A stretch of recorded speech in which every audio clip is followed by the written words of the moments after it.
여기 광화문 지나가시는 분들 우리 뭐하는 분들인가 궁금하게 만들어 선관위 헌법재판소 선관위를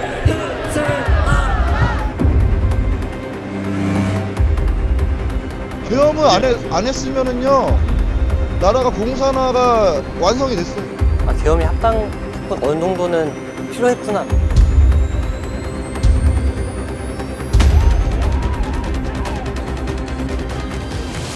헌법재판소의 결정을 존중할지 물었습니다. 탄핵을 인용하는 판결을 때렸을 때 받아들이기는 좀 힘들 것 같다. 가장 큰 문제는 청년들을 앞세우면서 자신의 정치적, 경제적 이득을 취하고 있는 전 보수 유튜버들인 것 같아요. 이 청소년 애들은 극우화가 아니에요. 얘네는 그냥 이게 놀이예요.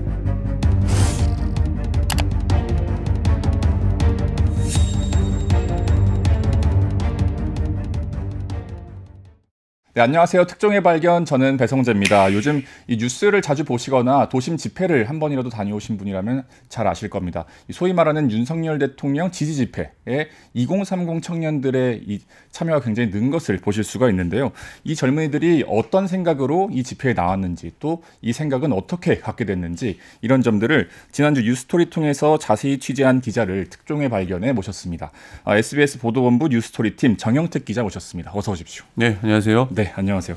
저도 이제 앞서서 좀 짧게 설명을 하긴 했지만 어떤 취재 계기로 이 취재를 시작하시게 됐는지가 좀 궁금합니다. 2030 젊은 청년들이 현장에서 많이 눈에 띄고 있었죠. 특히 그리고 대학가에서도 윤석열 대통령 탄핵에 반대한다는 시국선언이 잇따랐습니다. 명문대라고 할 수 있는 스카이, 서울대, 고대, 성균관대 이런 데들이 줄지어서 탄핵 반대 시국선언을 했고, 그 대학가에서도 왜 탄핵 반대 집회에 목소리를 얹고 있는 걸까라는 의문이 들었고, 이번에 탄핵 반대에 관련된 여론조사 결과를 보면 시점이나 조사 기간에 따라 좀 다르긴 하지만 가장 많이 언론에서 인용하는 그 갤럽의 여론조사 3월 첫째 주 결과를 보면 전체 여론의 60% 정도가 탄핵에 찬성하고 35% 정도가 반대하고 있는 거죠. 그렇다면 아까 얘기한 대로 전체 다수의 생각과 다른 생각들을 앞장서서 얘기하는 이 사람들은, 이 청년들은 어떤 주장을 펴고 있을까? 그게 좀 제일 궁금했습니다. 정말 다양한 집회를 돌아다녔어요.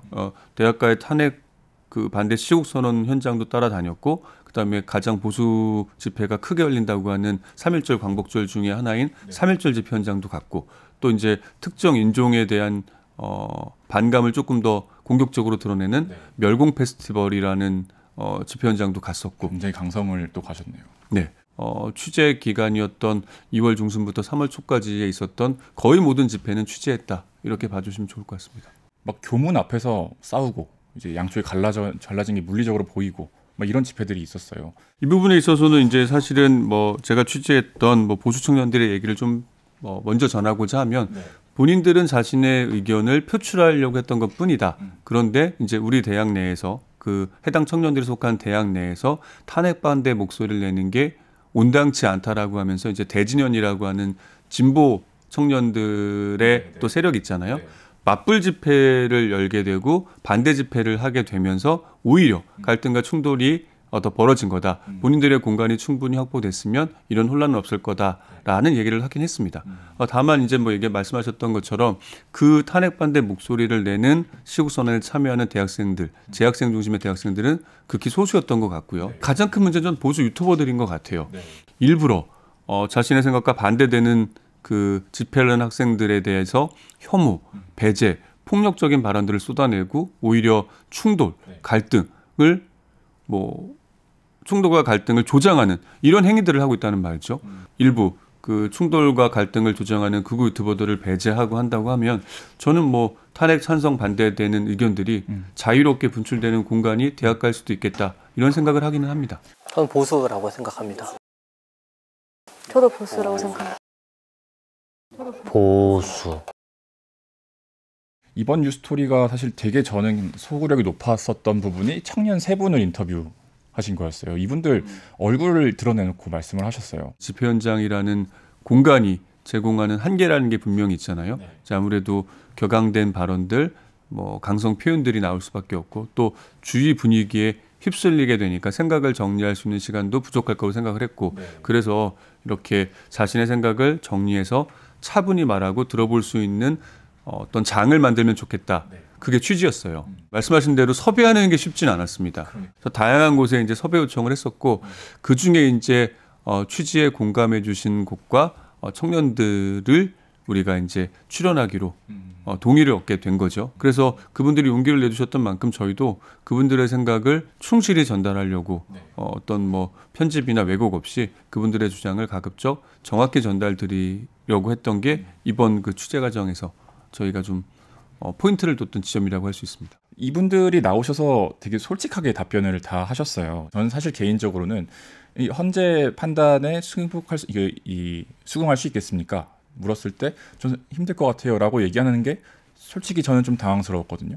부정선거, 선관위의 뭐 취약한 점이라던가 서버의 취약한 점이라던가 아니면 뭐 선관위 내부에 있는 뭐 채용 과정에서의 비리 이런 것들로 봤을 때 부정선거는 있을 수 있다라거나 또 소위 이제 뭐 그 전국에서 벌어지고 있는 간첩 수사가 있는 건 사실이잖아요. 그거에 근거해서 뭐 간첩이 대한민국에서 암암리에 활개를 치고 있다라던가 그리고 그 중심에 중국이 있다라던가 이런 나름의 근거들을 내세우면서 본인들의 주장을 전달하려고 했다는 말이죠. 뭐 그분들의 생각일 수 있다고 생각을 하고요. 다만 이제 아까 얘기했던 것처럼 그 내가 믿는 것들을 이루기 위해서 그리고 이분들이 주장하는 바는 자유민주주의를 지키기 위해서 내가 윤석열 대통령을 지킨다라고 얘기하고 있잖아요. 그런데 자유민주를 지키겠다고 하면서 민주주의의 근간인 헌법의 가치, 그 내 목적을 위해서는 그런 그 우리 민주주의의 핵심인 뭐 헌법, 그다음에 뭐 인권, 기본권, 다양성 이런 중요한 핵심 가치들이 일부 제한돼도 된다, 제한될 수 있다라고 생각하는 것들이 저는 가장 좀 위험하다고 생각을 했습니다. 뭐 생각은 다를 수 있겠지만 민주주의를 지킨다는 의도라고 한다면 민주주의의 기본을 이루는 헌법, 인권, 기본권, 다양성 이런 가치들은 존중이 돼야 된다는 거죠. 그런데 그런 것들이 제약될 수 있다라는 생각이 가장 위험하다고 생각했고 그 지점에 있어서 조금 청년들과 제 생각이 다른 지점이었다고 생각을 합니다. 그 말씀하신 내용을 좀 더 깊이 들어가 보면 그러니까 극우 유튜버들의 논리를 그 무비판적으로 수용을 하는 게 좀 문제라고 보여지는데 좀 이런 지점도 취재 과정에서 좀 보이셨을까요? 이분들은 무비판적으로 수용했다라고 하진 않는 것 같아요. 그런 것들을 자기들이 이제 검증하고 나름대로 근거해서 그런 어떤 객관적인 사실들에 근거해서 뭐 판단을 내린 거다라고 하고 있는데 나와 다른 생각을 가진 그런 뭐 검증할 수 있는 곳에서의 획득한 정보를 가지고 비판적 사고를 통해서 내 생각을 검증하고 교차 이렇게 비교해보는 노력을 해야 되는데 아무래도 내가 믿는 생각들이 강하다 보니까 내가 믿는 생각과 동일한 아니면 내가 믿는 생각들을 그 지탱해 줄 수 있는 그런 근거들과 정보들을 더 찾게 된다는 거죠. 그걸 우리가 소위 확증 편향이라고 하는데 이제 그 과정에서 어떤 객관적인 판단, 비판적 사고에 있어서의 뭐 오류나 아니면 그런 것에서 좀 멀어질 수 있는 가능성이 있지 않을까라는 생각이 들고 확신은 통합의 가장 큰 적이다. 확신은 관용의 치명적인 적이다. 확신은 어떤 경우도 좀 위험하다고 생각을 하고 그 확신하기 위해서는 비판적 사고가 반드시 뒤따라야 한다. 그 얘기를 이 분들한테 좀 해주고 싶은 그런 생각이 있습니다. 나라 사랑의 마음으로 광장에 나오신 우리 학생 여러분들께 무한 경의를 표하며 끝까지 여러분들과 함께 싸우겠습니다. 특히 우리 청년들이 지금 대한민국이 처한 상황을 직시하고 스스로 주권을 되찾고 나라를 지키기 위해 나서고 있습니다. 그러니까 커뮤니티가 이분들을 되게 적극적으로 끌어들인 다음에 이분들을 또다시 메신저로 사용을 하고 있다. 그러니까 이게 저도 좀 조심스러운 부분이 있어요. 그러니까 그 청년들을 그러면 전부 다 선동된 사람들이냐, 애국 청년, 보수 청년이라고 본인의 확신에 차서 주장을 펴는 사람들을 전부 다 동원된 사람들이냐, 선동된 사람들이냐, 그렇게 우리가 일반화할 수는 없다고 생각을 해요. 그래서 자기의 생각을 펴는 청년들 자체를 우리가 비난할 수는 없다. 다만 그 청년들한테는 본인의 생각이 맞는지, 그러니까 이 확증 편향에 빠진 거 아는지 비판적 사고를 통해서 자신의 생각을 조금 더 검증해봤으면 좋겠다. 이 정도 얘기는 할 수 있는 것 같아요. 그런데 문제가 뭐냐면 아까도 얘기했던 것처럼 본인의 정치적 이득 아니면 경제적인 목적을 경제적 이득을 목적으로 해가지고 청년들을 앞세우는 사람도 있다는 얘기죠. 윤석열 대통령도 초엽 언론에서 뭐 청년들이 청년들이란 말을 꺼내고 있지 않습니까? 그리고 그 보수 집회에 오르는 뭐 정치인들 그분들도 다 청년들이를 내세워요. 청년들이 대한민국 민주주의를 지키기 위해 나섰다. 청년들이 윤 대통령을 지키고 있다. 청년들이 싸우고 있다. 그런데 이분들이 정말 그러면 청년들을 위한 정치를 해왔느냐라는 거죠. 청년 실업률 높고 그다음에 뭐 청년 결혼, 출산, 주거 문제에 있어서 정말 관심을 가져왔느냐. 청년을 위한 정치를 해왔느냐라는 거죠. 종교인들도 마찬가지거든요. 일부 극한된 일부의 종교인들 같은 경우에는 그 세 확산, 신도수를 늘리기 위해서나 아니면 헌금을 목적으로 청년들을 앞세우는 그런 경우도 본 적이 있거든요. 보고 있거든요. 우리가 보고 있지 않습니까? 그리고 또 뭐 유튜버들, 극우 유튜버들 같은 경우에는 슈퍼챗이라는 경제적 이익이 분명히 존재하다 보니까 이분들 역시 대학가를 따라다니면서 청년들을 자극하고 선동하고 그런 좀 그 행위가 문제라고 생각합니다. 분명히 비판받아야 되고 그 행위에 대해서 사회적, 법적 책임을 물어야 한다, 지워야 한다라고 생각합니다. 음모론으로 전형적으로 편익을 얻는 집단들이 너무 자유롭게 활기를 치는 상황이 되어버렸거든요. 근데 그러면 이렇게까지 사회의 근간을 흔드는 거를 언론 자유의 이름으로 그냥 놔둔다? 네, 그게 과연 사회를 위해서 맞는 걸까요? 예를 들면 부정선거론 포털은 팍스뉴스 어마어마한 민사소송 걸려가지고 돈 손해배상 어마어마하게 했거든요. 어디까지 이거를 제한해야 되고 어떤 거를 좀 가짜 뉴스로 봐야 하는가 이런 점도 궁금하기는 했거든요. 가짜 뉴스나 음모론, 전 이게 문제라고 봐요. 이 가짜 뉴스나 음모론은 퍼뜨리긴 너무 쉽거든요. 그러니까 쉽게 말해서 가짜 뉴스나 음모론은 그냥 거짓말이에요. 그냥 내가 하고 싶은 얘기.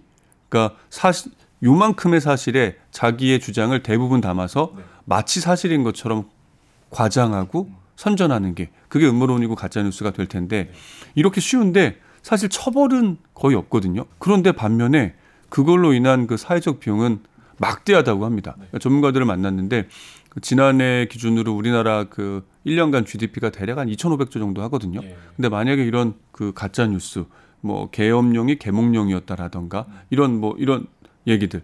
글쎄요, 계엄령을 계몽령이라 믿는 사람도 있으니까 그게 뭐 그분들의 생각을 틀렸다고는 할 수는 없겠지만, 네, 그 일반적으로 다만 뭐 헌법이나 법률에 위반되는 얘기들, 뭐 선전이나 선동을 통한 민주주의의 위기를 불러오는 것들로 인해서 GDP가 1%만 떨어진다. 그러면 2,500조의 1%면 25조예요, 25조. 그러니까 사실은 우리가 25조의 경제사범과 같다라고 봐도 된다라고 전문가는 얘기를 하더라고요. 소위 우리가 25조의 경제사범에 대해서 어떻게 처벌하고 있는지는 우리가 뭐 짐작할 수 있잖아요.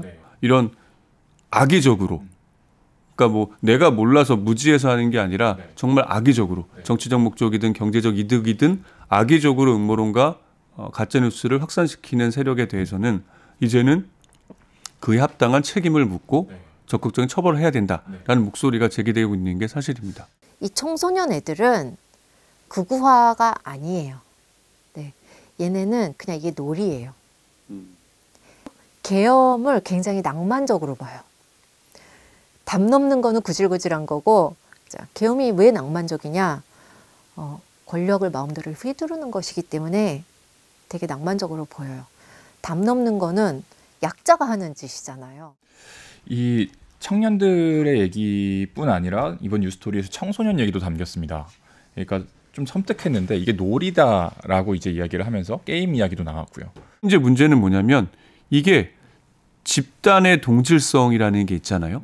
그러니까 그 자기가 좋아하는 게임, 스포츠 커뮤니티 내에서 같은 생각을 가진 사람들끼리 같은 그런 승부, 승자에 대한 동경, 패자에 대한 멸시 이런 것들을 그 집단 내에서 놀이처럼 쓰고 하면서 그 생각이 더 강화되는 집단을 통한 강화라는 그런 악순환의 고리처럼 이렇게 연결되는 것 같아서 그 과정이 좀 문제가 되지 않을까. 뭐 일부 극단적인 커뮤니티나 뭐 게임 사이트 내에서는 그런 표현을 조장하고 선동하는 그런 세력도 분명히 있는 거죠. 그게 이제 커뮤니티나 그 채널 활성화에 도움이 되니까요.